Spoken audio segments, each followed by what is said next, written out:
talking about Wait, what? Well, what does that mean? Giveaway eventually given. I was bored the last year. I am rich, but what was that one show that you were doing? It's like, it's optional. You don't have to. Saturday, you make sure you wake up. I don't want to say the expectations. Like, if you're not with me in something, So maybe I'm nowadays to have a career job, A great turnout, probably maybe our most successful. Game John. Campbell autograph. just accountability and representation. You got mobs and all that stuff, like weird stuff. That have the experience. Like the robo deal with my kids. You know, my daughter The guy who made the coffee that night, dude. Texas. and they were starting to make more money than we were. Kids, and so like kids, like That's why you're not even have security. This album.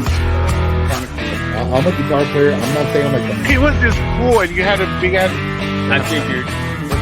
teach you an event. You know, have Alrighty, guys, welcome to our podcast of the week. So we're here on this March 22nd, Friday evening, joined with the one and only. Go ahead, man. What's up? It's Ramsey. How are you doing? Appreciate it. Thank you for joining us, Ramsey. I know we had a little technical issues earlier. That was on my fault, my end there. But No worries. hey, bro, how's it been, bro? You look like a man with a lot on his plate. Oh yeah. It's insane. I have 3 kabooms, two comic book stores, 1 gaming store, Anime Boom, an anime store, Boba Bomb, a boba tea shop, which food service is a whole other, thing that I had to learn, or we had to learn, and then conventions. Yeah, Nice. is that Hey, it? bro, I think that's it. Oh, a band. Yeah, And a band, just a band, right? No big deal. a comic Hey, that I need to put out since 2021. Congratulations, bro. You got that 4-star, right? The Channel 4 recognition. I Oh saw that. yeah, we did, dude. How was that? That had to be cool. Yeah, no, we're really excited to get that. I forgot what it's called, the Food Patrol, perfect score or something. Or I mean, they don't come in. It's the I guess the health inspectors that come and grade you, right? And we got a perfect score. That's awesome, bro. And then I guess Channel 4 picks up on that, and then they come and say like, okay, like who did good, who did bad, and we got a little overshadowed there with the bad of another store, but then they gave us, because they posted us both together, right? And then they gave us our own post, by itself, and people were like, oh yeah, But yeah, I think everyone was like in the comments, nobody was talking about us. I was like, we had a perfect score. Talk about us, But yeah, no, it was really cool. I'm very proud of my people over there. That's all. And I can tell you, man, from the Walmart experience, it is hard to get a perfect score, bro. 100. Like, it is difficult. Cool. But we got Chu and U, Mark Velasquez coming in with the jack of all trades. Yo, how you doing? Master of none. Master of some. Master maybe. of some. Uh-oh. I can't hear you. Oh, there you go. Yeah, my bad. No worries. A rookie move. Who grabs it by the cable? Who does that? They're making me nervous here, man. But, Sorry. Yeah, we What's got up, Robert. Robert? How you doing? Yo, Robert. So, just walk us through the week, man. How's your week been? Give us a little bit of a weekly recap on what you want to share.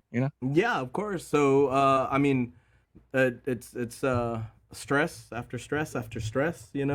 Man, if I didn't love this, I'd have quit it a long time ago, dude. But yeah, just getting all the ducks in a row to be able to, to really announce and get things going, and that's usually a hard process. It was a lot harder this time for some reason, to get everything lined up, but it finally all got lined up a little later than we like. We usually like to have everything ready by the beginning of March, and everybody announced.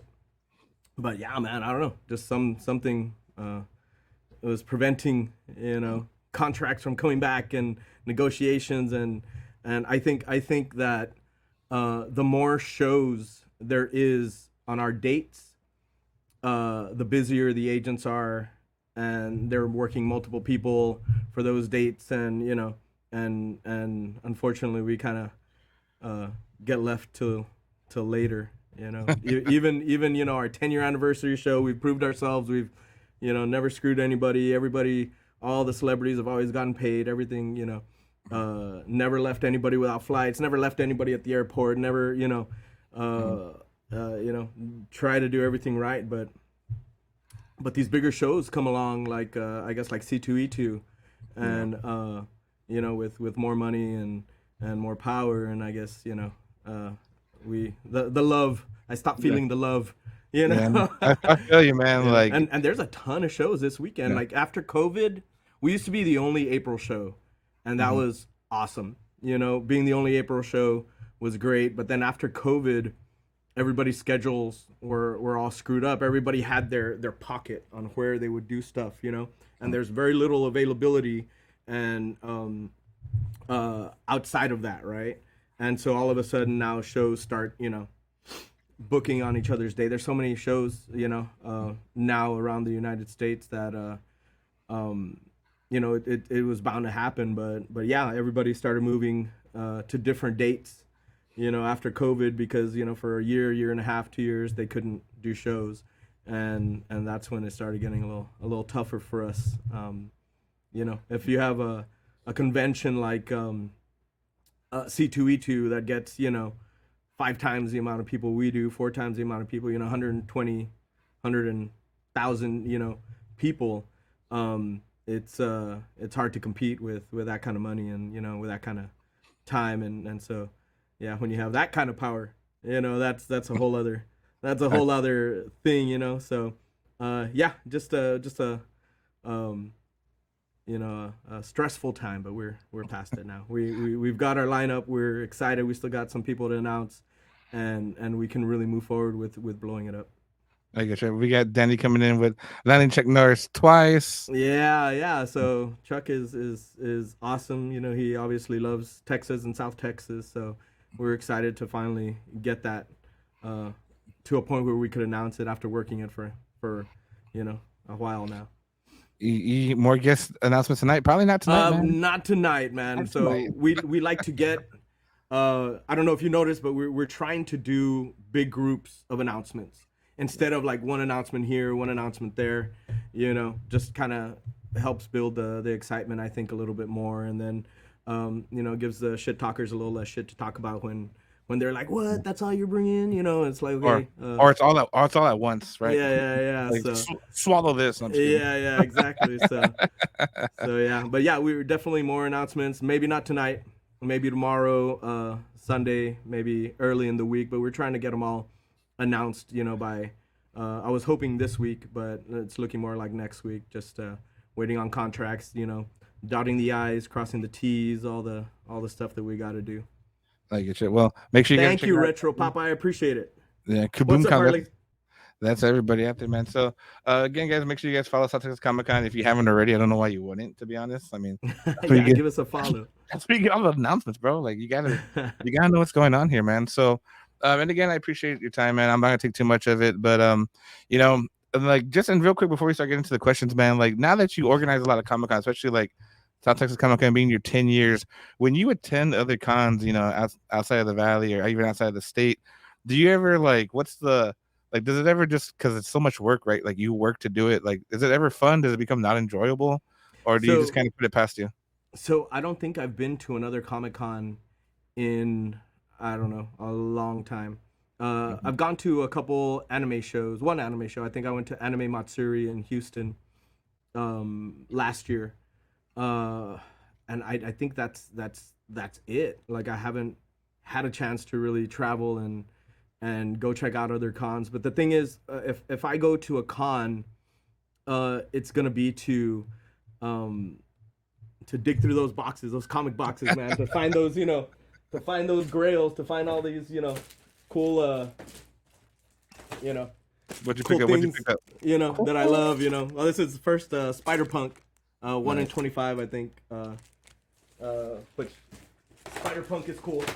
But, you know, go dig through comics, man. Like, I think when I do go to another con, like, I'm probably going to be there all weekend just looking through every single box, every single comic box that's in that place. I'm going to go look for it. And Marla's going to hate me, but... you know, hey, Uber back to the hotel. Let me geek out, you know, and she's down. She knows. So she's awesome. But yeah, I haven't been to another Comic Con. I think, man, I don't want to lie or like forget something, but I probably not since like 2015, 2016 have I been to another con. Maybe 2017. Unfortunately, I mean, I'd love to get out more. I'd love to go and cosplay, dude. I love to do like Lex Luthor, you know, or Professor X. A group had asked me to do Professor X, and they were like, "We have the wheelchair and everything." I was like, that might be like a bad look, me like wheeling in, you know, and not really being. I don't know. Unless it was like the yellow one where you're like, you know, the one from the animated series, that'd be a cool one, of course. you know. That's But yeah, anyway, no, I haven't been to a con in a while. all right. Yeah. Now I get you. I always felt like, you know, because like even like, you know, having selling Funkos and then going to a Funko shop, like I tried to turn it off because I wanted to just find what I want. I'm like, oh man, that looks kind of bad. And I'm like, oh, why would they do that? I'm just like, no, like you're here for Captain America, build your Captain America collection, like just focus on that, you know? Yeah. But all right, so what kind of got you in the start, man? You know, I know that you obviously talked about comics prior, so was it like just, you know, going from show to show, traveling, like what made you want to start this 10-year journey within your South Texas Comic Con? So it's actually been 12 years since we started doing shows, and our first show was HorrorCon, South Texas HorrorCon. Me and my friends loved going to cons, right? And back then they were a lot smaller. There was a few big ones, but it was mostly like inside hotels, and you meet comic artists and stuff like that. And there was a few big ones. I think at the time was like Wizard World, owned by Wizard Magazine. I think at that time maybe Wizard Magazine was still around, or maybe already dying. But it used to be like a comic book news source and a price guide that would come out every month. And man, I wish I had one here on hand to show you guys. But we would you know, like to go, and then obviously, you know, kids and work and all kinds of stuff gets in the way. And so me and my best friend Jess were he used to work at Kaboom with me, help me out there, and we were like, man, we want to get to a convention, like, you know, like we haven't been to one in a while. Like, you know, I think the last one we had gone to was like in 2004 maybe or something, and at this point it was like 2010, late 2010 maybe. And we were like, man, you know, like trying to figure out, like, you know, our schedules and how we were gonna do it. And we decided, you know, he was just like, hey, why don't we do one here? And I was like, why don't we? You know, I have 10 years of at that point about 10 years of event management experience from other places that I worked, other advertising agencies, and working for other people who would do, you know, music concerts and things like that. And I had already been in charge of shows, you know, I had you know, some event management experience. And I was like, well, why don't we? How much different could it be? And it was very different. But you know, you don't learn to swim by not getting in the water, you know. And Ramsey usually likes to just jump in, you know, head first, screw it, and learn to swim, you know. And yeah, so, you know, we went and talked to the convention center. They only had October dates at that point, and so Jess was like, well, maybe we should do a horror con, since, you know, Halloween and everything like that. And I was like, yeah, let's give it a try. And so we did HorrorCon for a while, and we figured, like, man, a lot of people line up to go to haunted houses, right? Maybe they would come to a HorrorCon. And so yeah, I started planning, you know, putting something together, realizing it was very friggin' expensive, and trying to figure out how to do it. And you know, swam through it the best I could, and we had our first HorrorCon in October 2012. And one of our first guests, or you know, or our biggest guest at the time, I think, well, I mean, depends who you ask, was Danny Trejo. And so it was great to be able to finally bring him back. You know, I wanted to bring him back, you know, like in 2022, but it didn't work out. So, but it's 2024. Well, you know, we finally got him back down. Yeah, that's the HorrorCon there, man. The HorrorCon, bro. Wow, the white banner, handwritten, facebook.com/probably Danny Trejo. I'm sure they wrote that for him. Correction of But- errors, man. Yeah. So you could see the infancy there. Yeah. Hey man, what's it called? That's cool, man. You know, when Denny Trejo was announced, I'm not gonna lie, bro. I bought a Trejo pop. I'm gonna do it as a giveaway, you know, for Uh-huh. whoever attends, because I'm gonna try to get a spot. You know, hopefully I do. If I don't, attending, I mean, I don't mind being an attendee, man, but I'd rather be a vendor, bro. It's funner. You know what I mean? Like, you get to be there all day. You know what I mean? Yeah. So what's it called? It's definitely fun work, man. Fun work Yeah. being a vendor. But I'm definitely gonna do a giveaway for Trejo pop in the future. Just FYI, everybody. Cool. Is there like a machete pop or what? Pop does It's he have? it's like an ally comp pop, bro. Like it's just like him, like it's him without a shirt. You know? Like, Oh, nice. Yeah. So His I was tattoo just like, showing. yeah, I was like, fuck it. But He should I make know- shirts that are like skin colored with a tattoo, dude. Or maybe he already has that. Or Yeah, maybe with his probably. like muscles and stuff, he's just like putting on Danny Trejo's chest. I'll tell him. and then talking about HorrorCon, man, I'm just gonna take you back on memory lane. See if you Mhm. recall any of these pictures here, man. All right. Oh, zombie walks. Yeah. There I am somewhere. I see a Marla there. Where am I? Oh, is that me? Right? Yeah, I'm right in the center there. Yeah, dude. So we used to do like zombie walks, or we'd call them like zombie takeovers, and we'd like just go to a spot, and all people would come out, you know, and we'd like, you know, put makeup on them, put blood on them, do the latex. We learned how to do the like that kind of horror makeup, and we'd get people to help us out with that stuff. And hey, what's up, Chris? And yeah, it was a lot of fun. And then we started getting kicked out of places. Namely, How did that go? This time, this one, was it this one? It might have been this one, or I don't know, maybe a year later. They kicked us out of that corner. You know that corner where Barnes and Noble is, where like the Jesus people always like, you know, saying Jesus stuff. And trying to save you. Well, we're bringing the zombies. And, They're doing the opposite. well, I mean, you know, we weren't trying to kill them or nothing, but you know, yeah. So that, I think that's the year that we had to move to another parking lot because the owner of that plaza was like, "Hey, we don't want your kind here." Basically, what are you doing? You're scaring away all my customers. And we were like, no, we're not. We're actually, look, they're all eating, they're all shopping, looking, they're all coming out with bags from Barnes and Noble and eating at, you know, Corner Bakery and you know, and I was showing that, but he just, you know, he didn't like the whole zombie thing, and so we moved over to, you know, the Chase, or I guess what was it at that point, Compass Bank. Compass Bank back in the day. Yeah. Look at you there, bro. You look so stress free ish. Yeah, I mean, definitely not stress free, but definitely younger and less worn out, you know, from everything. But I was doing, well, I guess, was I doing less? No, I was probably not doing less at that point. I think I was a teacher still at that point, and then I'd come home, or I'd come to Kaboom, work Kaboom from 4 to 8.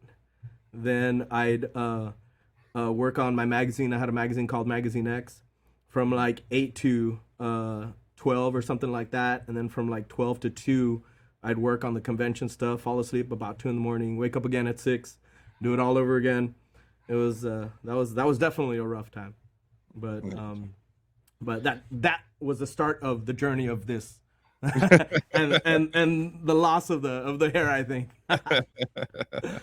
And then, so you did HorrorCon. So after HorrorCon, did you start Gamers Expo or did you do the Rio Grande Valley Collector Festival? So, man, I don't remember. I think. Okay, if I'm correct, it was HorrorCon 2012, then HorrorCon 2013, and then the next year was Gamers Expo in January, Comic-Con in, I guess, like May, maybe.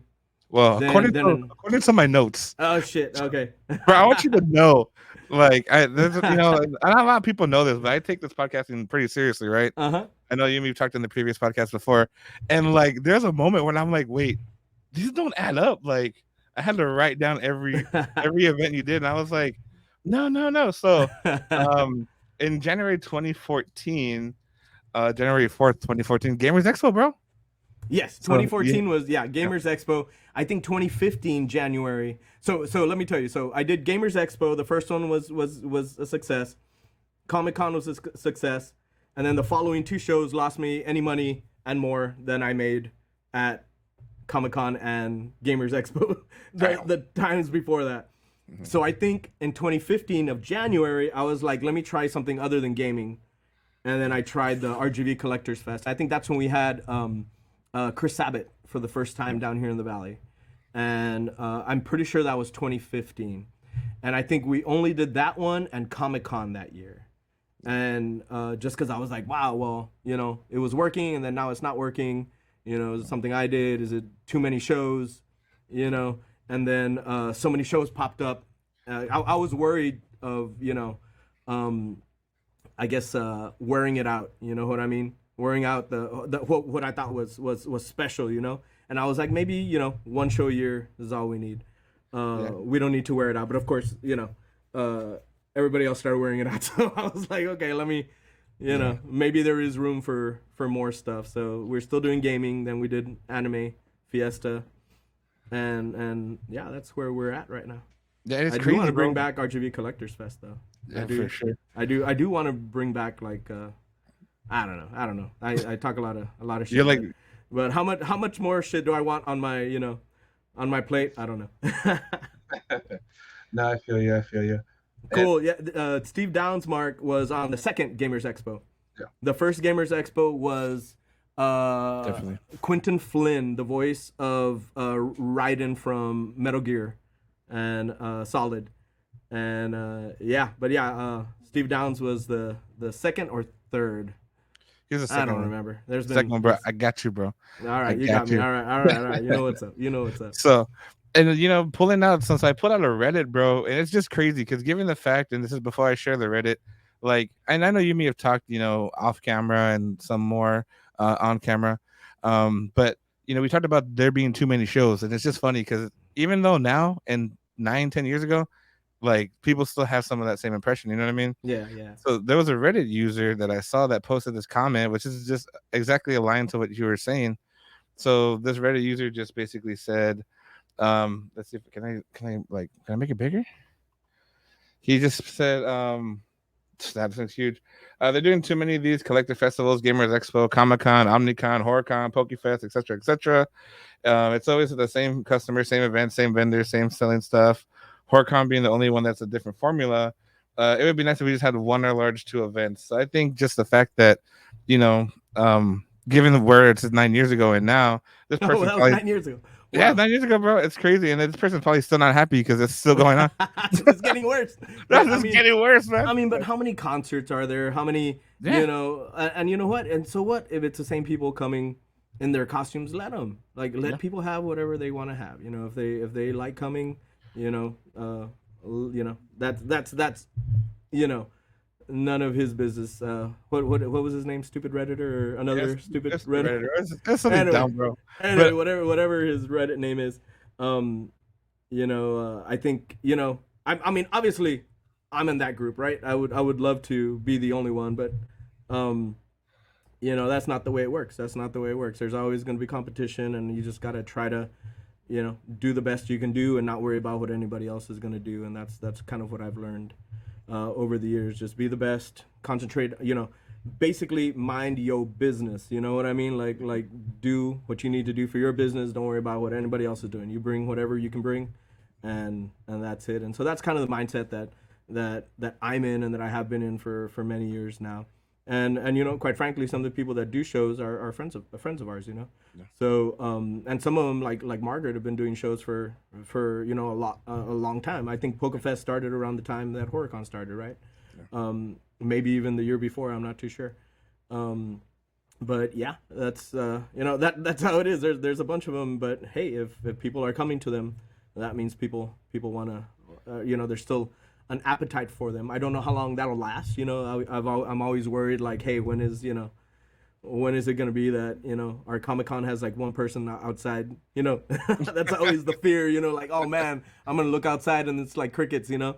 And I've been there, you know, like with some of the shows, I've been there where it's like, wow, like I thought more people were going to want this, you know, like HorrorCon, you know. 2014 was an eye-opener on, you know, that people won't always come out to support, you know, and at that point, you know, we were probably the smallest HorrorCon in the country, trying to compete with these giant, you know, corporations that have, you know, eternal money and can, pay quadruple the rates for all the horror guests and stuff, and it was just tough. So I know Miriam. Hi, Miriam. Wants me to bring HorrorCon back. I want to bring it back. We want to, definitely. But we don't know quite how to do that yet. Where it would even be. There's very few dates that we can even think about doing it without it interfering with any of our other shows, the planning for those shows, you know what I mean? Mm-hmm. So yeah, but we're working on it, Miriam. I mean, we've been trying to bring it back for a couple years now, but October now is like Anime Fiesta, and that's the second most popular show, and it's that's not going anywhere. So it's not going anywhere, That's not going anywhere. I went from HorrorCon, I can barely get 2,000 people in the door, to like, hey, I can get 10,000 people with Anime Fiesta, and HorrorCon cost me a lot of money and a lot of years off my life too, worrying if people were going to show up. So I do love it. I do want to bring it back, but yeah, I'd have to, there's a formula there that I have to crack, and see how to keep it at a price where I know only this amount of people are going to be there. And unfortunately, that doesn't work with what the celebrities that would draw enough people there want to make, So anyway, a lot of that, a lot of words there to say that I'm working on it, but it's hard. Well, to kind of take you back to there, man. So I found this picture of Gamers Expo, the very first one, 2014, man. Just tell me what's going through your mind. What was your, because obviously you've taken the formula the last 10 years and always made it better, like you talked about. Mm-hmm. So, was your heart skipping a beat during all this, or? Oh man, yeah, dude. So that was our first Gamers Expo, or maybe that was the third one. That was the first one? That's it's 2014. Okay. 2014. So that must have been the first one, and I was like, yes, success. people want to come to this, Yeah. And like anything, you think, and I'm sure like the reason you're into collectibles is because you love it, right? Yeah. I love gaming. Grew up, playing Atari. I have an Atari right here behind the computer, actually, nice. That I picked up, and just to reminisce. And and you think, oh man, like I'm gonna have so much fun at the show, but then it ends up being like you have to work the show. You're not actually able to play or do any of the stuff the attendees get to do. But yeah, and I mean, I was just excited that people actually wanted to come, and that there was a demand for it. And then the next one, I found out that, hey, maybe there isn't. The gamers are fickle. So yeah, and around that time, also, is when Xbox Live and all that kind of stuff started happening, and a lot of the gamers don't need to leave the house to see their friends or to do any of that stuff. So that one's always a tough, a tough one. Why be social? No, I'm just kidding. Yeah, pretty much. I mean, my son doesn't even go to GameStop, anymore. No. He can download it, Download it all? Yeah, and I'm like, dude, like I love having stuff. I love having, games, just, at the, I love having, well, this is a DVD, one of my favorites, but I collect a bunch of, well, hold on. All the physical copies and everything? Yeah, dude, hold on. Let me show you some of the stuff that I have. Woo! So, some of my favorites, hold on, let me get this thing unstuck. Sorry, guys. It's all good. We're all getting a sneak peek at all the hidden stuff, man. Came around this way. Oh, no, it didn't. Do you have a technical difficulties screen? I gotta play the Jeopardy music. Hey. Do do do do do do do. So check it out. I absolutely love Gears of War. So I got like sealed copies of 2. I got sealed copies of 1. I got sealed copies of the Platinum Edition. Anything Castlevania. I have a Castlevania arcade right there. Onimusha. I love Onimusha. Gears of War 3. Another Onimusha. A sealed, Street Fighter Alpha from PlayStation 2. Witcher sealed. Anyway, I collect a little of everything. But I love having this stuff, and it seems like maybe that's that's not a thing anymore, you know, to have a bunch of clutter in your room for a lot of gamers. So yeah, I think they're missing out. Kind of like CDs and albums and all that kind of stuff. Like it's cool to hold something, you know. It'll for come me. back, bro. It's got to come back. Yeah, I mean, hope look it at comes back. look at content and how they're starting to and Sony, you know, all of a sudden some of the stuff that you paid for, sorry, we had a dispute with the owner. Done. Never mind. Never gonna have it again, you know. Whereas if you have something, like you'll always have it unless somebody steals it, you know, or you lend it and forget who you lent it to, which is It happens all the time, bro. happens to me a lot, you know. Yeah, And no, I'm sure I've never done it to some people too. What's it called? So, looking back at South Texas Comic-Con, man, I'm just gonna run through some photos. Basically, this is one of the first events here. Oh So- dang, dude, that was the first one, I think. Yeah. Wow. I think that's- And we had the stage in there. What does that say in the back? I forgot the banner. It was either Ray Parker or I forgot the other one. I'm such a bad host, bro. So I was should that a write- Comic-Con? Yeah, it's at a Comic-Con. Yeah, it's the old Oh, logo. nice, I had your old logo. I actually forgot to download it, but I found your old logo. nice. Man on it. I was like, damn. Yeah, oh yeah. And then I didn't want to get sued, so I So you changed took it. it off. And Hey, Ricky Simmons, yeah. Dude, I'm a huge Invader Zim fan. I got an Invader Zim tattoo. I think it's on this side. On my back of Zim, actually the one there where he's riding the pig on the top right. Yeah, that one right there, dude. I have that tattoo on my back. I love Invader Zim. and then just another. Wow, yeah, Ray Park, there he is. That was the first one. That was 2014, 2015. At least I hope it was 2014. I hope I got it right. I might have a I couple think- wrong. I might have a couple wrong. No. You might be right. You might be right. But that was your 2014, man. So looking back at 2014, man, what was going through your brain on that one besides like, you know, damn. I was just excited that people wanted to be there. Like I said, I didn't know who would even want to come. You know, oh, there's my best friend Jess with a Skullduggery shirt on the very corner, right there. Yeah. I didn't know who wanted to come to these things. You know, I was thinking, some of my friends will show up. You know, and I was glad that there was definitely an appetite for it. And so just excited that, you know, especially at that point, I was like riding high. You know, the first Gamers Expo went well, the first HorrorCon went well, and then the back half of the year was the scary part. That was the roller coaster where it's like, woo, you know. It's all learning, right? Yeah.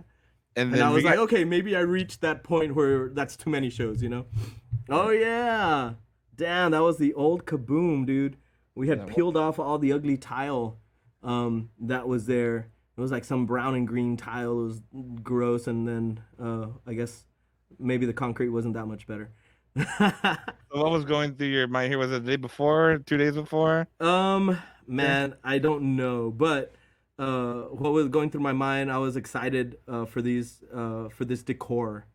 It's when we used to hang banners down with all my favorite heroes and stuff. Where like are they that. now? I don't know. Like every other show started doing that. You know, like some shows started like taking our ideas and using them, and I started trying to do other stuff. And in exchange of those, we try to do more like freestanding stuff that people can actually take pictures in front of and things like that. So that's what we're trying to do more of, which, you know, I'm sure, just trying to separate ourselves from other shows. Some other shows, I think, take our ideas, and that's just something that's going to happen, right? Of course, naturally. Obviously, a Comic-Con wasn't my idea. You know, they've been happening since the 60s, you know. But it's trying, when other people are trying to look like you, and I think maybe pass off as if they're done by you, that's when I'm like, okay, let's try to do something else, you know. And it's constant evolution, I think. Also, it's limiting where we can hang the banners at the convention center, as far as like what they have to be able to hang them and stuff. So we would have to hang them all like in a row, and you know, and it still looked all right, you know, but you know, it wasn't quite what we had wanted either. So yeah. I get you. And then same year, man. Same year. What's it called? Bam. Hey, yeah, dude. Sean Astin, dude. Such a great guy. A great freaking guy. I love that guy. He was so nice, so helpful, like so concerned about like, hey man, how's it going? How are you doing? Are you doing okay? You know, you know, like really concerned about my well-being, you know, because he would see me like, you know, going back and forth and like, you know, working. And he's just like, hey man, is everything okay? Is there anything I can do? Like, let me know anything I can do for you. And anyway, such a great guy. Love that guy. One of my favorite guests for sure. This is an overview Oh, shot. nice. Yeah. With the wrestling ring and Yeah, dude. We used to have wrestling right in there, dude, right in the middle. And just like some vendors there in the back. man, look at it, bro. Just packed, bro. Looks great. And so that was the last, I think that was 2015, and that was the last time that we would only use just the expo halls. And the lady at the convention center is like, hey, you really need to just rent the whole thing. And I was like, oh, I don't know about that. You know, that's expensive. And they convinced me that I really needed to do it for 2016. And I was like, you know what? Screw it. Let's go. I was more fearless then, you know, like when you don't have anything, like, well, what do you have to lose, you know? Yeah. And yeah, hey, is that Sean Chemmel? Yeah, Sean Chemmel. Before you had the rooms and stuff, so yeah, first time in the Valley. He was like surprised. He was just shocked by how many fans he had down just here. That point of view, bro. What do you do? Yeah. and you know, literally, a lot of them were there. Most of them were there for him too. You know, so he just he was just like really surprised, like how much, you know, Dragon Ball Z love there is here in the Valley, and so was Chris Sabat, you know. But yeah, that's awesome. That's when we used to have the stage in there, you know. We had the room because it was just a couple thousand people in there. But yeah, that's pretty awesome. Speaking about the room, bro. So for the next year, for 2016, and I want everybody to know that this took a good like week of prepping. Oh shit! Because like I was telling Ramsey before this, for some reason, all of y'all didn't post pictures till after 2017. Just FYI. That's when it really started to take off. Oh yeah. Well, this was 2016. Right 16. Here. Yeah. So, no, you said it right. It was 2016. Yeah, and because it was hard to find pictures. You said right. Yeah. Yeah. So that was JDF again. Surprised his agent had told him like, oh man, don't even bother going down there, and he was like, nah, man, like I fought down there, like I'd like to go down there, and he came down here and he was just blown away also by the Green Ranger love, and then he pulled me aside. He's like, dude, I want to come here every year, dude. These fans are so gracious and so amazing, you know, and yeah, freaking insane lines, dude. Crazy, bro. Insane lines. Another great guy. But yeah, he's like, dude, I'll come every year if you'll have me. And I was like, dude, definitely, man, that'd be great. And then the following year he couldn't make it because he was filming that Lord Draken stuff, you know, and he was shooting basically kind of that trailer kind of was supposed to be a pilot or like kind of like a treatment to present to Netflix. And then that whole thing fell through, and I don't know why or what happened. Can you hear me? Sorry, my mic I can hear moved way back there. I keep forgetting. And for whatever reason, the project didn't get greenlit, and but yeah, that's why he had missed it. I think the following year we had him. It was supposed to be the Pink and Green tour, where it was gonna be him and the Pink Ranger. Maybe that was 2017. I don't know. Maybe that was 2018. I don't know. These years mix in. Hey, it's Coven. Hey, and you see at that point you can see the baldness taking shape. You know. It took that many. And that was what year? Here. This is the same one. 2015. 2016. Okay, yeah. It should be 2016. Yeah, 2016. Dang, yeah. They get better, I promise. There's an awesome video, bro. There's a real awesome video. So, nice. My friend Clark took that picture with his logo there. Yeah, what's it called? It's funny because Clark was a friend of my friend's. I was like, "Hey, bro, like, do you know any photographers?" He's like, "Actually, yeah." And I'm like, "Is it Clark?" He's like, "Yeah." I'm like, "Oh, what a small world, bro!" Like, I was like, he gave me a corner on that one. So I Nice. was like, sweet. This one I never even knew, bro. So like, I was exposed to Comic Con late. Like, I think it was like 2019. Oh shit. So Okay. Yeah. yeah, so that was just me, bro. I was couldn't afford good things back then. You know what I mean? Yeah. Yeah. So Oh, I know. I know the yeah, feeling. yeah. And then in 2017, I thought this was cool, so I was like, I definitely got to bring this up, bro, and walk me through that if you remember this. Oh yeah, dude. That was Cecil Garner. I think Cecil. Is it Garner? I think so. He was the lookalike for Rick from The Walking Dead, and so obviously we couldn't afford Rick from The Walking Dead, and he's like, "Hey, I'm the next best thing," and I was like, "Yeah, let's go, dude. That's hilarious." So he set up a whole little booth there, and that was really really damn cool. That's But yeah, cool. Cecil Garner, I think that was his name. Nice. Then this is Oh dang. what the Dang. awesome TVs, the old TVs, the CRT. Yeah. So, Damn, those were a bitch to lug around, I bet. shout out to these guys. They actually started taking pictures. They stopped at 2020. Yeah, Enterrate Norte. Yeah. Luis, great guy. Also, would always support our shows and stuff and come out, and he loves all this stuff as well. And then you had speed dating, bro? Oh yeah, we had speed dating for a little while. I didn't do it, obviously. I was already dating someone, so so I don't know how it went. But if anybody can tell me, and if anybody did it, Did anybody get married off this? I'm genuinely curious, bro. well, I don't know, but at the horror cons we did do zombie weddings, dude. Did you? And yeah, and then at the first couple Comic Cons we did Star Wars weddings, and so yeah, we did some wild stuff, and we'd marry people on there. It was official because both me and my friend Matt are like officiants, official. You're We can sign that shit and make it Oh, official, bro. And When I get married, I'm gonna call you. no, please don't, because I get more nervous for that. Nah, That's you a lot can, more bro. stress than playing a show in front of like a bunch of people at an arena with my band. Just be There's like- nothing compared to like being there with the family and friends and expecting this, happy occasion to go, perfectly. And I'm like, oh fuck, there's a lot of stress. Do you take like, Did you ever get the I object? Don't lie. Did you ever get a no, shirt? never got an object. And you know what? I never even asked that. I'm like, if you're objecting, you don't belong here. So I just bypass that whole drama and say nah, And but yeah. That would have been good stories, bro. I object. I remember this one time. So Mark is asking about Bruce Campbell. We've been trying to bring Bruce Campbell since 2013, and he is never available for us, unfortunately. And we just haven't been able to break through on that.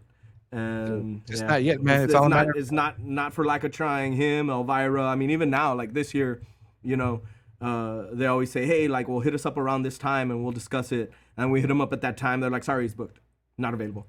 All the time. And so, yeah, unfortunately, yeah, not hasn't happened yet. Not saying it's never gonna happen. Eventually, I'll wear them down. Eventually, they'll see what we're capable of and stuff. But yeah, for some reason, it just not happening. Him and Elvira, dude, just can't seem to get them, dude. Every year, they're at the top of our You got list. so many. How many more years you got in this? Like another 100? No, Good, man. please, dude. I'm lucky to live another 5, bro. With the amount of stress, maybe 5, maybe 10. But don't worry, Marla will take over and she'll keep it going. So, 2018, the famous. I don't know if you remember this. The famous prom picture. I guess it is. Oh Then- yeah, dude, with the clown in the background, dude. That went viral, dude. That was a lot of fun. This is what got me. Like, this is what I saw on Facebook. And I was like, Oh Come- really? That was Yeah, the first time you had 100%, heard bro. about it? so like 2018, obviously, like 2019, I went afterwards. But I was like, oh Mhm. shit, and I was laughing. I was like, that had to be the best photo bomb. Ever, bro. dude. Definitely Yeah, dude. top 5. It went viral on social media, so that helped get eyes on us,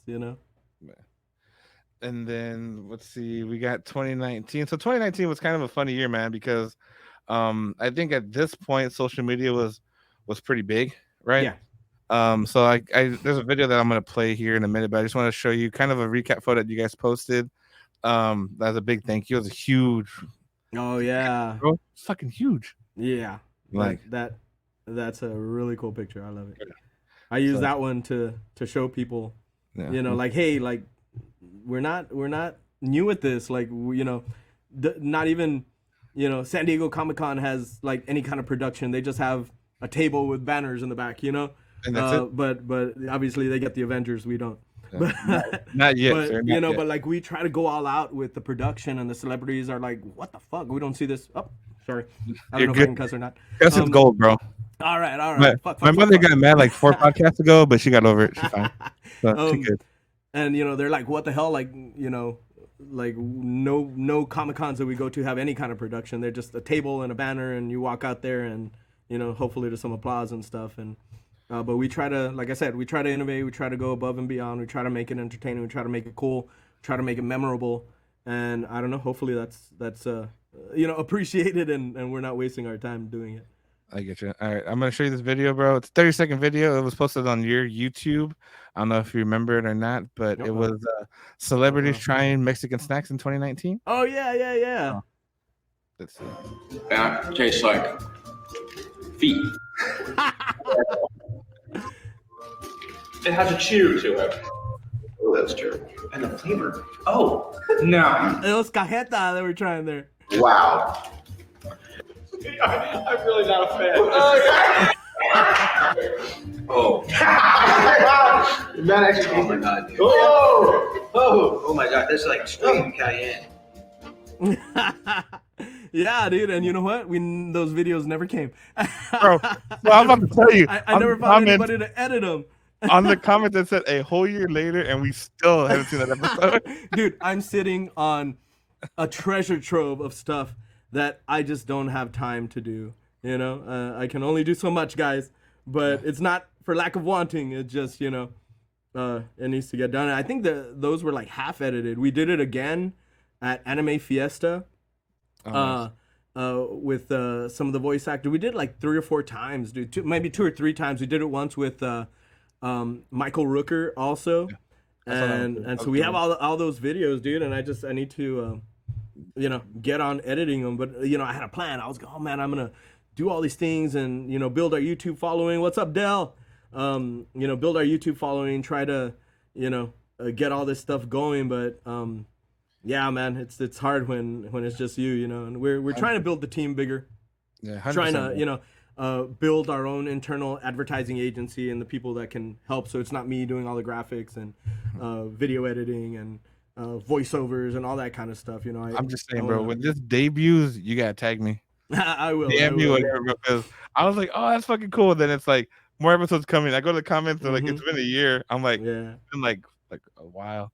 Yeah, my friend Frank was looking at I mean, like he had started editing it, but then he got super busy, and it's just like, okay, yeah, I got to do it myself, and I had totally forgotten about that until this very moment. So, but yeah, dude, I have a lot of cool stuff you know, happening. I mean, that could happen, just, you know, not enough Ramseys to do it. Yeah. So we'll see. Just hire me. Dell, you're hired. Bring me that scud number 1, please. Right. Oh, I saw that. That was fucking I'm still interested, Dell. But yeah. So, obviously 2020, because that was 2019. 2020 was, you know, we all know what happened in 2020. Yep. Yeah. So this is the recovery year here on 21. So I don't want to spend too much time on the pandemic part, bro, because obviously, you know, that was something we all overcame and stuff. But obviously, with your business, and everything going on, what's it called? It's, oh wait, I gotta click a picture. My bad. I'm like a rookie, man. You make me nervous. So you have no reason to be nervous. Oh wow. But just crazy, bro. So like, obviously, we all know we were all isolated. Some were essential, some weren't. You know, government decided that part. Apparently, masks everywhere. But it's just crazy, bro, because at that time, like, people were just hungry to get out there. You know what I mean? Yeah.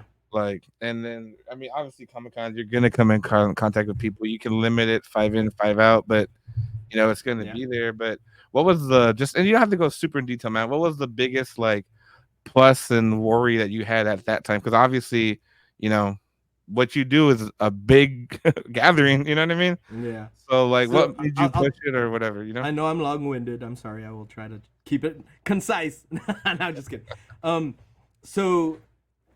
So it was tough, right? Obviously, people that were like masks are bullshit, and people that are like, no, I want to wear a mask. And so we got a lot of shit.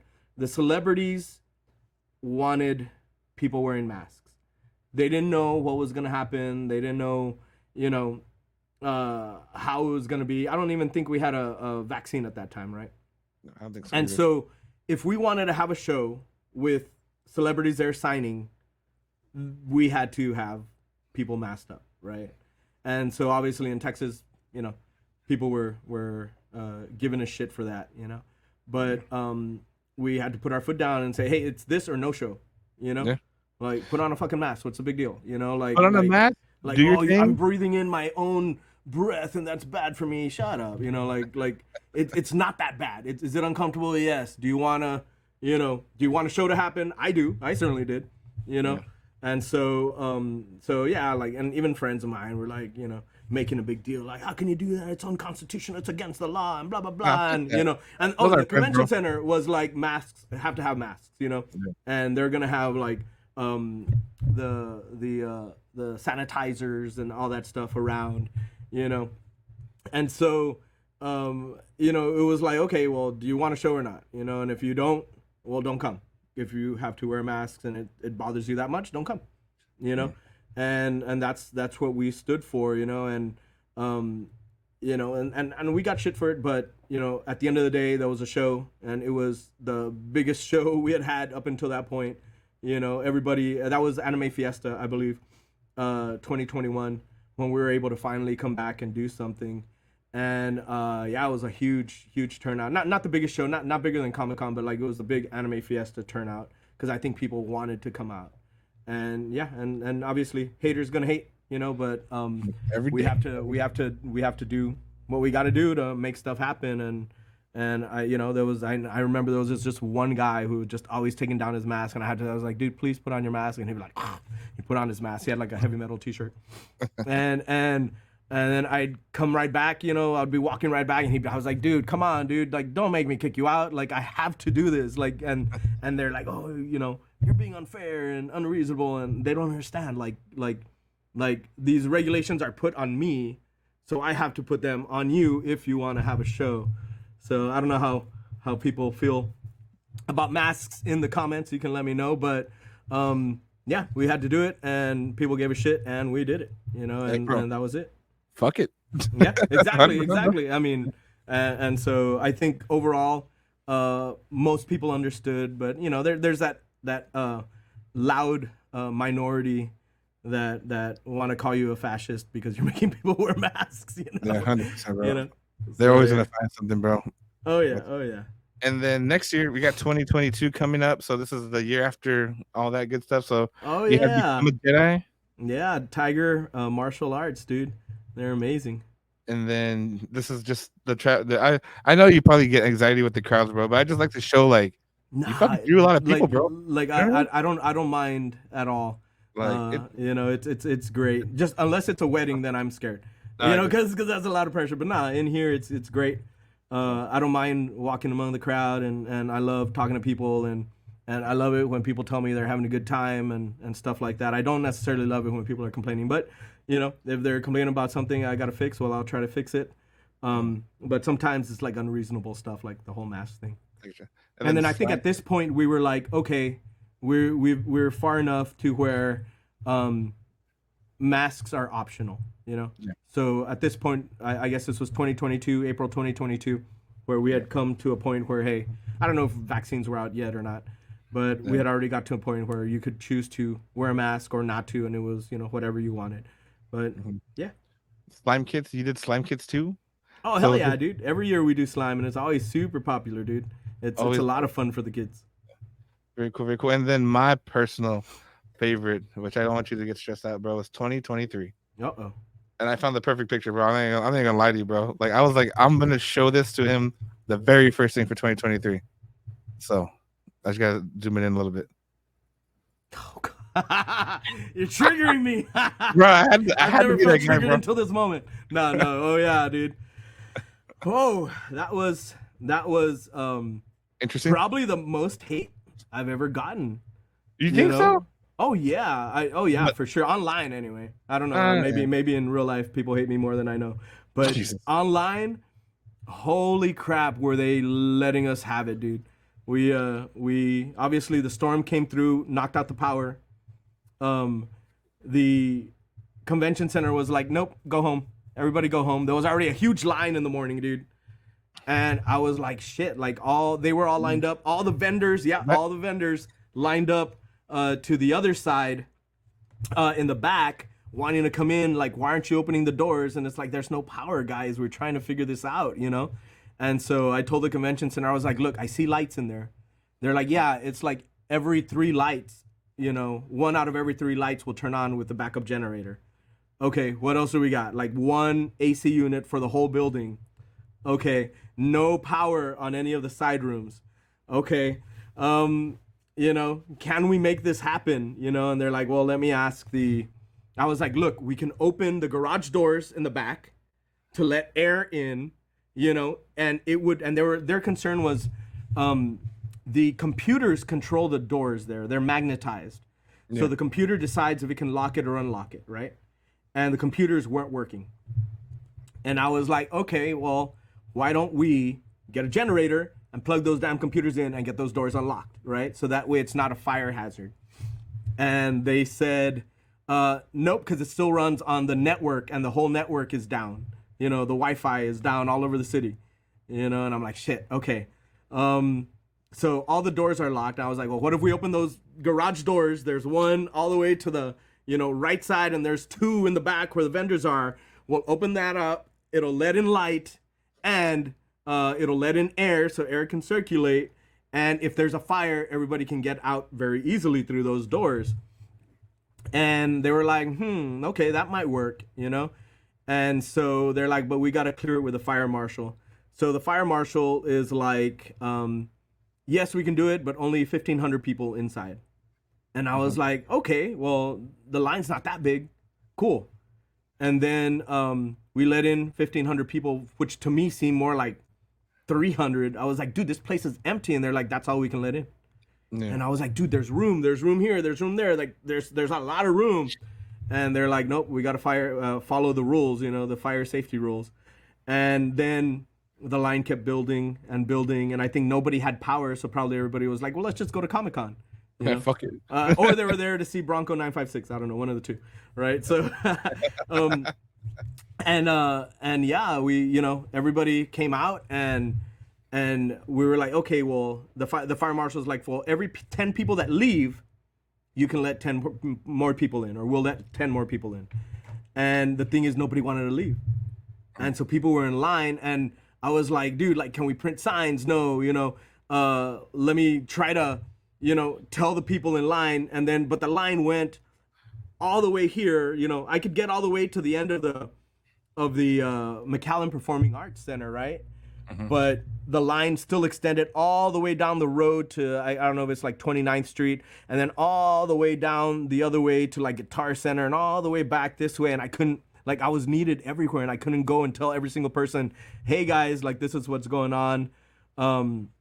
So yeah, so people were pretty upset at that, and they're like, why didn't you, you know, make announcements? It was like, okay, how? You know, why didn't you print signs? Well, there's no electricity for a printer.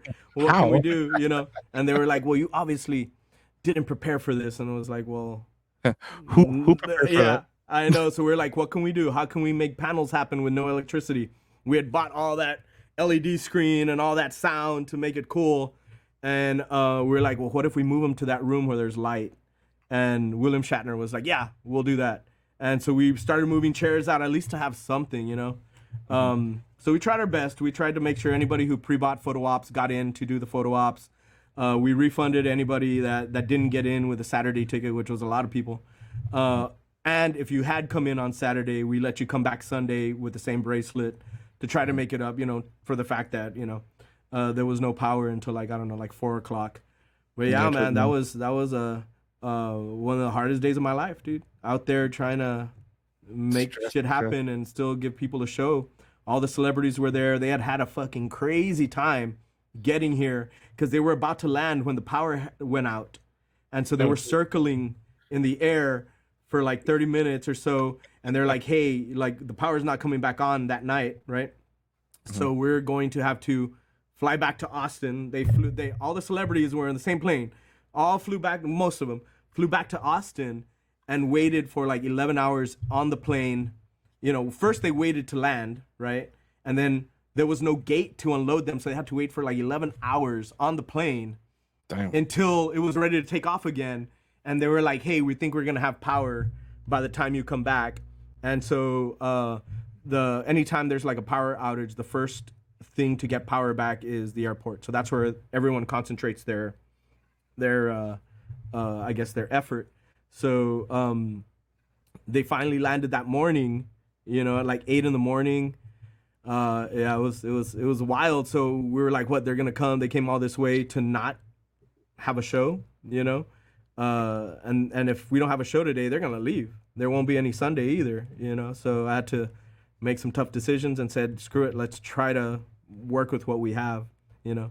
And yeah, by 4 o'clock, I don't know, 5 o'clock, power came back on, and we were able to kill that line in like an hour. We were able to get all those people in that were still in line and still have, you know, plenty of time. The celebrities all said, hey, we'll stay later than we're going to. We'll do whatever we can as well, you know, because people were still waiting outside hoping to meet them. And, bro, I thought it was handled really well. I mean, I was a vendor there, and I think, you know, the vendors were very happy with me. Patience, bro. It's just patience.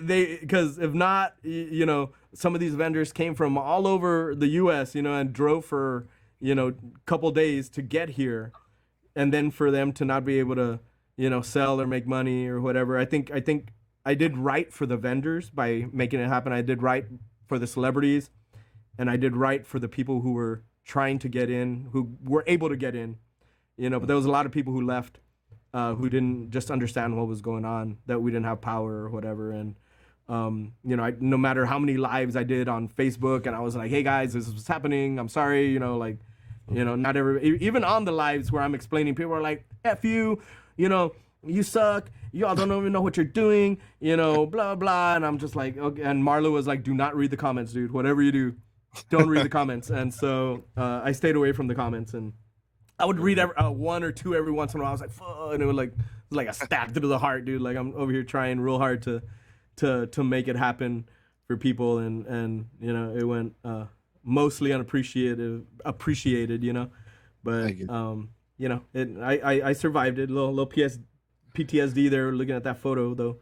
I thought you get a kick out of that photo, bro. So, dude, yeah, no, we were up all night that night. Trying to figure out how to route the celebrities, or trying to rent cars or Ubers to bring them down from Austin. We were up all night trying to figure it out. As soon as the storm was over, we went and saw like the decimation. We're like, dude, like, what are we even gonna do? What a horrible time for this storm to. Couldn't it have waited till Monday, you know, or happened like on Wednesday, so we had time to rebuild for it, you know. But you know, I survived it. You know, a few years off my life there as well. Probably the most that have been shaved off yet. Nice. Thank you, Vince. I appreciate it. We had Dale come in with sounds like some trays for VIP.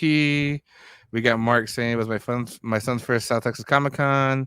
Awesome. Dale says we should get a media table. Danny says I worked a convention that day. It was crazy. What's it called? And he also said the fire marshal told me there's no way the city was going to let you have that show. I know. But you did anyway. The celebrities were like the red Power Ranger pulled me aside. He's like, dude, I know they're kicking your ass online, and you know, and you're taking a beating and everything, but I have like anyone else would have canceled, and the fact that you made it happen is insane to me, and I just want you to know that you're I don't know how he said it, but you know, he's like, you're doing awesome, you know, like you know, nobody else could have pulled this off, and I'm sure people could have pulled it off, right? But hey, he made me feel a little bit better, because I was it was a low point, definitely, dude. I you know, when the power came back on, dude, I started crying, dude. I was crying in the back for about 10-15 minutes, and then I was like, okay, trying to get these you know, all these people in, and you know, maybe it was like 5 minutes, but yeah, it was tears of joy, dude, that we were able to get it back going, you know. I think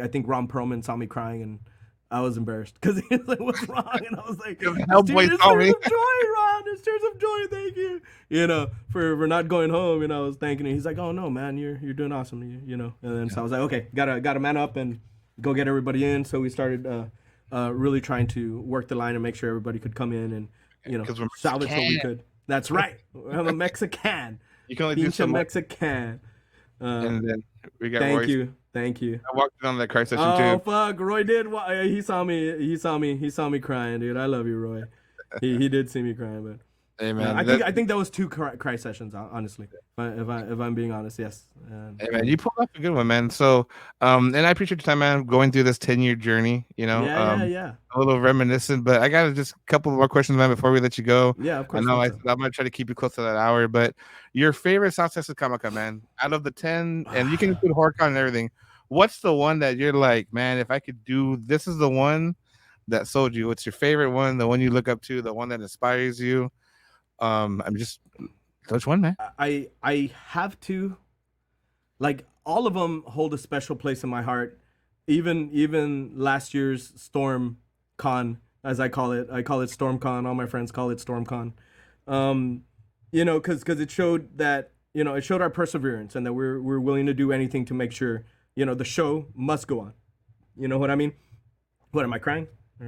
That's how you go like that. I was like, oh shit, No, man. I was watering, man. I don't want to look like I'm crying, man. You're crying, all right. I'm like, great, man.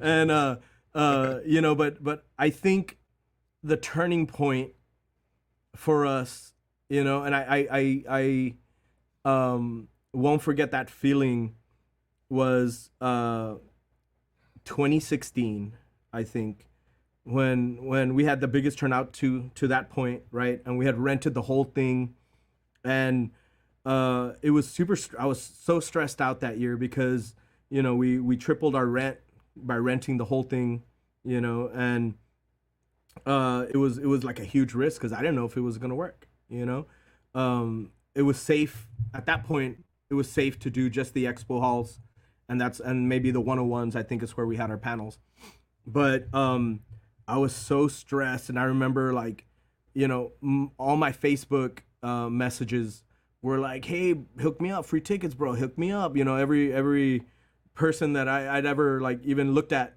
was asking me for free tickets, and I was like, "Guys, I can't, man. Literally, this is the biggest risk of my life. I'm." I don't know if but I bet the house, I bet everything, not that I even had a house, but you know what I mean? All my chips were in, and it could have been the biggest disaster. It could have been the very last show I ever did. And it worked, and I worked it till it worked. You know what I mean? I didn't sleep. We didn't sleep. We worked, day and night. It was crazy. And at that point, I still had to knock on doors and be like, "Hey, hi, do you want to be a vendor at my Comic-Con?" What the fuck is that? What's a Comic-Con? What do people do there? And I'm like, "Oh, well, it's this." And I still had to tell people what it was. And I think by the next year, it was already okay. Now I don't have to go and knock on doors and try to sell local people on what a Comic-Con is and why they should be a vendor and the merits of how much money you can make there versus just being at your store on any particular day. Yeah, man, that one was kind of a turning point. I think I saw that we could go, full convention center and survive, and it definitely is special to me. And I mean, they really all are. I mean, 2015 with Sean Astin, special to me. The first one that we did that was successful, special to me, and they're all special to me. Even StormCon, just the fact that we survived it, holy shit, was I weirded out for a week and a half, dude. Adrenaline rushes and anxiety, and even after the show, and usually I'm not anxious. I just kind of put my head down and work, and hey, you're gonna work. But man, that was after that, and it was after the show. I should have been relaxing, right? But I was still panicked, something's gonna go wrong, something's wrong, for a week, dude. It was horrible. But even that one is special to me because we were able to pull it together, and it just shows that that I have a strong team of people who love this as much as I do, and are willing to give their blood, sweat, and tears to make sure it happens. And I do appreciate that from all of them. And would you say StormCon would be your most challenging South Texas Comic Con that you had? Yes. I mean, aside from the first one, well, the first few shows were very challenging. Again, you have to convince, or at the time, convince people like, hey, we were the smallest show in the nation, to convince any national people to come and be vendors, and, or to give us a try, or even like get celebrities to want to come down here. Like I got a lot of like, oh, that all the violence down there, like we don't want to go. Like that was a big thing. And then people talking shit in the comments, like, oh, this actor sucks, and this, and then the actor sees it and is like, well, I don't want to go anymore because apparently nobody likes me there. And it's like, shit, dude, like, let me catch a break here, like if you don't like the guy, don't comment on his damn photo, and like, you think they're not reading that shit? They're celebrities. They're very, concerned about like what they, maybe not all of them, but some of them, about like what people are saying, and like that could very well, screw up my show. So I was like, damn, dude. Even to this day, I have to hide some damn comments, dude. People are people I don't know, people, man. bro. It's like People. keyboard warriors, dude. They talk a lot of shit, online. It's just like, guys, come on, like, you wouldn't say this to the person's face, like, Or like crickets, right? hide. Everybody's like crickets. Delete, block, whatever, yeah. But yeah, the most challenging, I guess it's on par with some of the first shows, because the challenges were obviously different. Getting anybody to want to come down here, any celebrities to want to come down here, was unheard of. Getting any celebrity to even want to jump on a podcast, with anybody down here, completely unheard of. They wanted nothing to do with us, and they thought we were just like like we're basically Mexico, Yeah. And so that had its own challenges, like getting people to trust me, building up that confidence in the agents, and all that. But then on the other side was, the challenges of how do you make a convention happen with no power? How do you get 6,000 people that are waiting in line into a venue that will only allow you to have 1,500? Even though there's plenty of space, there was tons of space, dude. And I was like pleading when I was like, guys, look, you said 1,500 just based on like, oh, a random number. But if you look in here, there's like 3 people down that damn aisle, dude. We can squeeze another 30 in that aisle, and 30 in that one, and and blah, blah, blah. And they weren't having it, dude. They were stuck on that 1,500 number, for fire safety. I get it. If some shit would have gone wrong, they didn't have sprinklers to put out fires or whatever. And, but boy, did that make it more challenging for sure. And then the last 2 questions we have, man. So this one's coming from Chris P from the Average Boys podcast. What's up, Chris? So I was on his podcast earlier in the week. I was like, hey, man, I'm going to have Ramsey. It's going to be an awesome show. He's like, hey, man, ask me one question. He's like, I'm genuinely curious. I said, all right, cool. He's like, what's the next ultimate goal that you have for South Texas Comic Con? The ultimate, Yeah.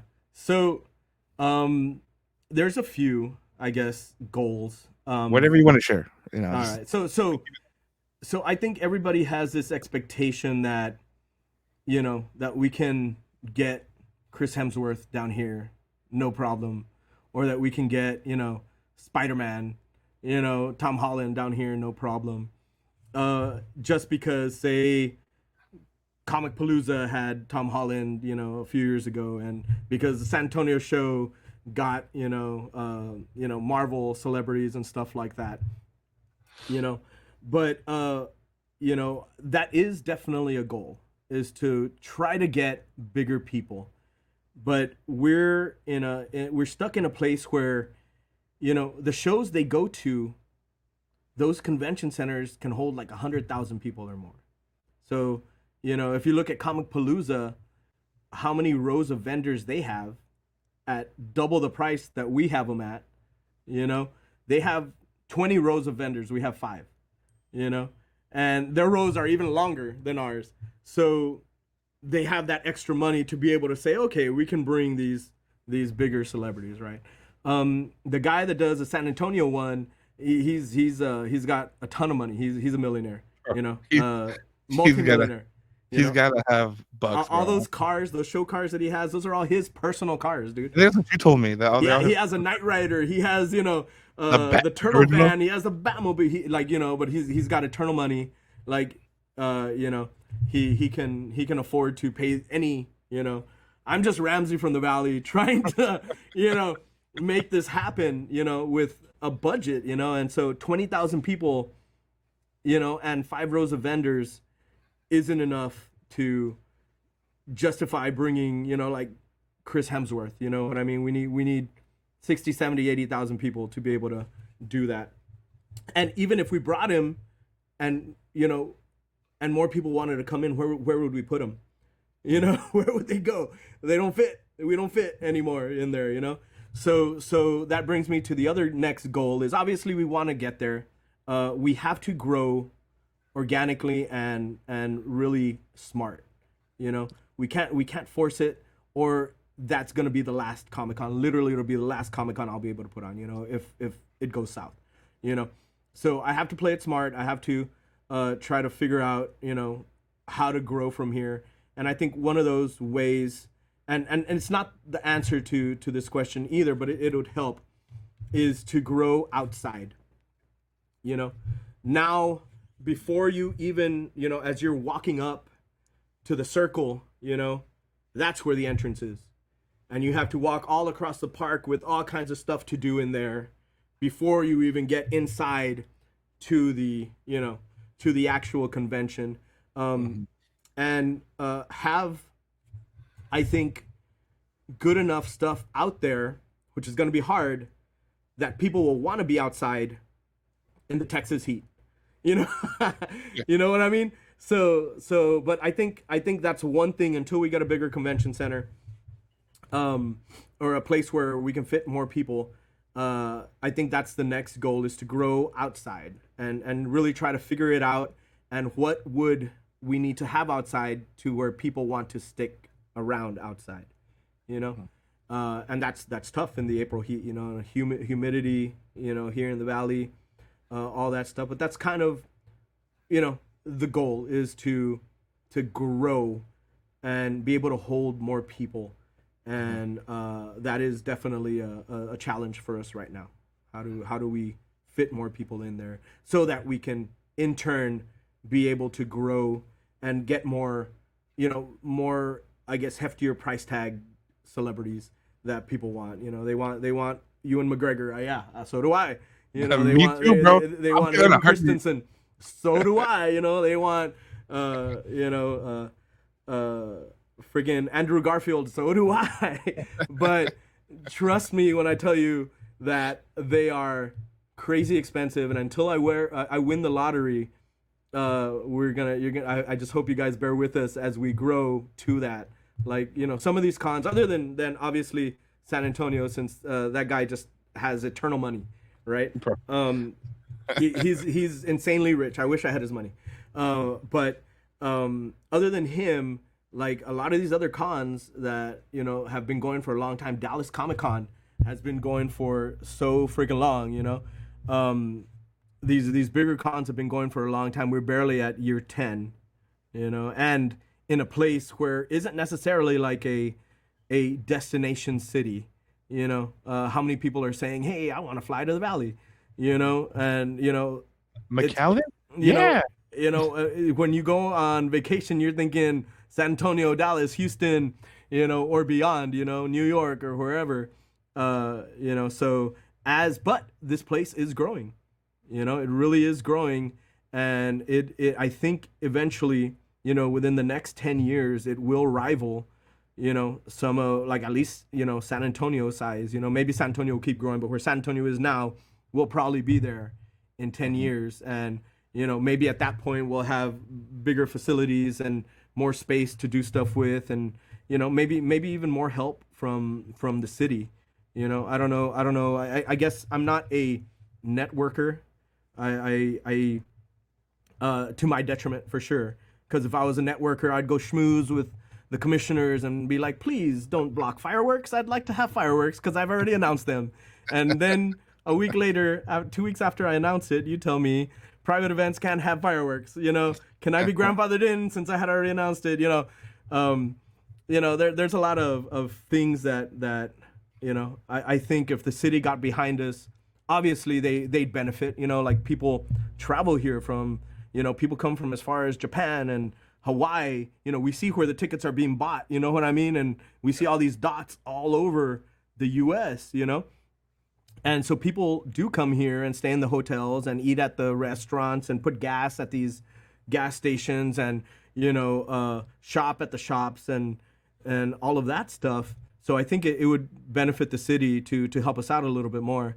But at the same time, if they help us out, like everybody else is going to be wanting to get help from the city, and so I think they limit what they can do for any show. And the convention center is really good to us. They really do help us as much as they're allowed to, promoting it and stuff. But yeah, maybe I need to, like, I don't know, run for office or something and make some friends. Vote, bro. Make some friends. I don't want to do that. Make some friends at least in the political circles and the city, circles, and I don't know, attend some events and rub elbows with the people that can really help us, but maybe convince them to build add another, like double the size of that convention center so we can get more people in there. Triple size. Yeah, but yeah, that's the goal, is to keep growing, keep innovating, and hopefully eventually be at a place where we can, have Chris Hemsworth come down and it's no big deal. Have The Rock come down and we can afford it, Bro, The Rock, bro. But we'd have to grow to that. And I'm sad that we didn't grow fast enough to be able to have like Stan Lee down. Every year where I was like, oh, how much is Stan Lee? Oh, he's 25,000. Oh, too much for us. Oh shit, we have 25,000. What if we bring Stan Lee this year? Oh, this year he's 50. Okay. Oh wait, can we afford 50? We can afford 45. Hey, can we? Oh, Stan Lee is now 80. Oh, 80,000. Okay. And then it's like, well, what if we did it and then oh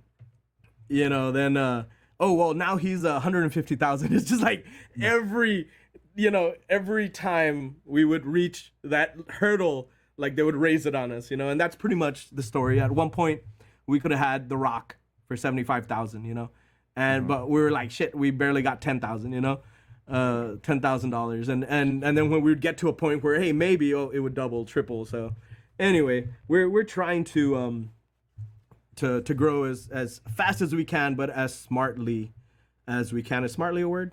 I don't know. Maybe I just showed how. It's a word tonight. So, and then the last question we have here, man, it wasn't even a question, but it was from Mark from the Chew and New podcast, man. He recently interviewed Anthony Tyler Quinn. He was Mr. Turner from Boy Meets World.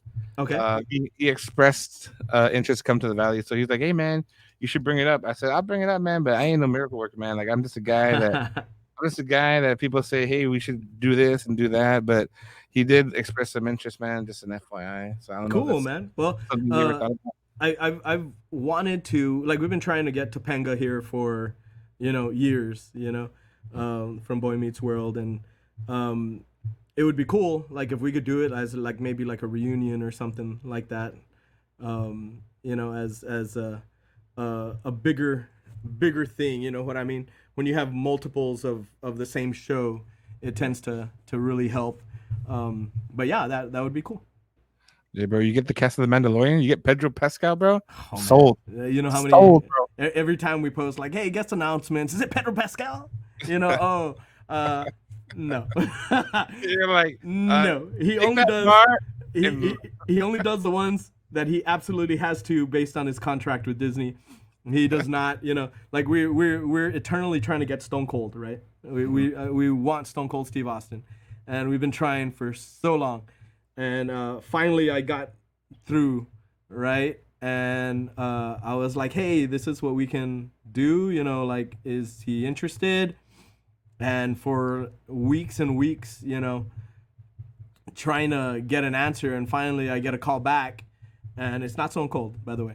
And they're like, he's not interested at all. Like he's got so many things going on. Like he doesn't need to do cons. He doesn't want to do cons. Like he has these other things going on that are taking precedence and taking his time. So sorry. And it's like, oh man, I would have loved to have Stone Cold. That Undertaker. Oh, this is the year you bring Undertaker, right? I wish. I've reached out to Undertaker since like 2013, 2014, and crickets, man. Crickets, you know. It's not so easy. We do what we can. We try as hard as we can, but even, you know, as you know, as accomplished as we think we are here in the Valley, like quite frankly, we're just a middle con. We're probably like the 5th biggest one in Texas. So there's, you know, 4 other ones that can afford more and can do more and can afford to like say, hey, if you come to my show, you can't do any other Texas shows this year.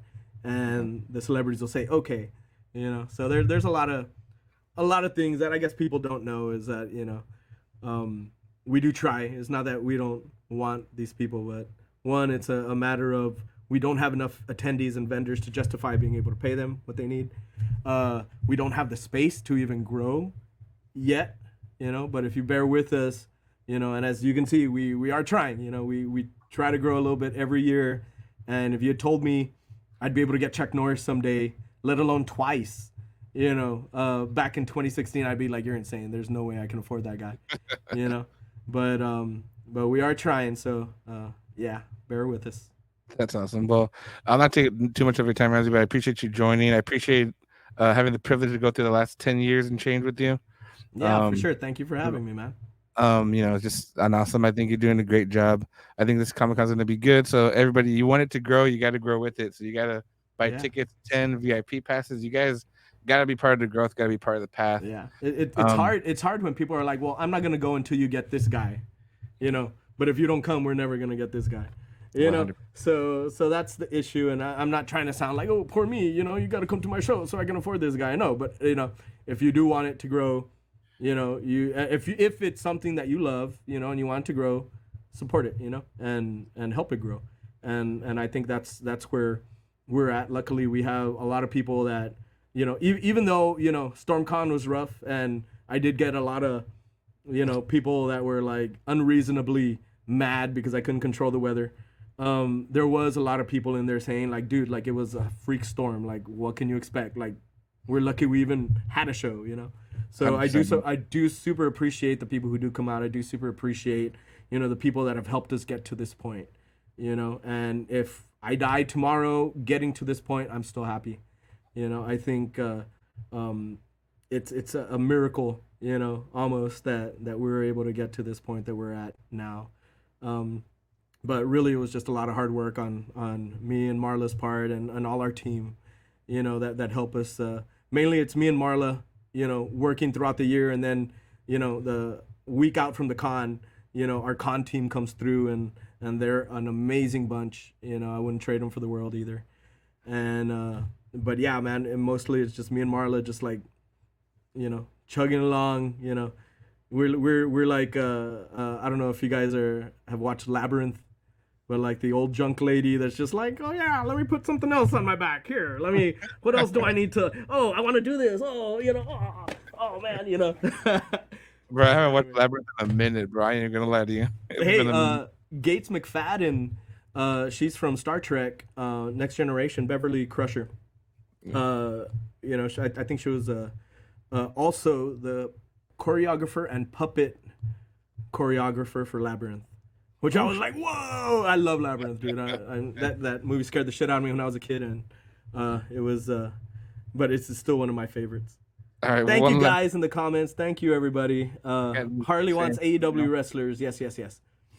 Classic Labyrinth. Got my VIPs. So Thank you. before we sign off, Ramsey, just any last words of wisdom, man? Anything you want to plug in this last second before we log off here? Any advice for the con goers, or just any general advice? I mean, platform yours, man. Whatever you want to say. Yeah. So, well, one, thank you, everybody. Hey, I see Oscar in there. He used to go to Gamers Expo, and he would enter every single event that every tournament he had like all the passes on his chest. He's like, look how many I entered. It was like 10 or 20, I don't know. But anyway, I want to thank everybody, first and foremost, for like supporting what we do and coming out to the shows. Any advice? Wear comfortable shoes when you come out. Bring cash, because sometimes the celebrities don't accept credit cards. Don't bring food in because they're gonna make you throw it away, and it always pains me because I call the food bank and I'm like, hey, can we hold all this stuff for you to donate it? And they're like, yeah, we'll go pick it up, and then they never pick it up, and then it ends up getting thrown away anyway. I think water they'll let you bring in, especially if you say you have a medical issue. They'll let you bring water in, maybe in a little, maybe not a bottle of water, but like in a little like Yeti or something. Don't tell them I said that, I just had something in my eye. And yeah, I really appreciate everybody and all the support that we've gotten over the years, and I'm glad you guys have decided to grow with us. Very cool. Well, again, guys, we got South Texas Comic Con happening on the 26th to 28th, 2024, McAllen Convention Center, with more announcements coming, a group of announcements coming. Yeah. So be patient, guys. Be patient. Don't be that guy. Do not be that guy. Yeah. Don't talk shit in the comments to the celebrities. They read that shit. Come on. Yeah, don't do that. You're gonna get the hideout, right? You're gonna scare them away, dude. It's hard enough to get them here. Please, eventually we'll get to somebody you like. Just don't shit on the people that you don't like, and it's all good, man. Because I don't want them to think we're a bunch of assholes. Because honestly, every celebrity that's come down, has said that we're the most gracious fans that they've ever met, and literally almost all of them that I've talked to. I haven't talked to all of them, but they're just like, wow, dude, like it's so amazing.